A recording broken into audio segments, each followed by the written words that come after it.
আসসালামু আলাইকুম। এখানে নিজের জন্য একটা গাউন করেছিলাম, সেটা আপনাদের সাথে শেয়ার করছি। এখানে কিন্তু আমি পুরোটা হচ্ছে একটা টিস্যু কাপড়ের উপর কাজ করেছি।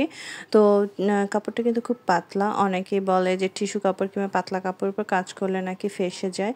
তো এখানে কিন্তু কাজ করার পরে আমার কাপড়টা একটু ফেঁসে যায়নি। আর আমি পুরোটাই হচ্ছে রেশমি সুতা দিয়ে কাজ করেছি। পুরো একদম ভরাট কাজ দিয়েছি এখানে। তো কাপড়টা হালকা প্রিন্ট করা ছিল, ভাবলাম একটু কাজ করি। আর এখানে কিন্তু সুতার কাজ না, আমি এখানে পাইপ পুঁতির কাজও করেছি মাঝখানে মাঝখানে ছোট ছোট করে।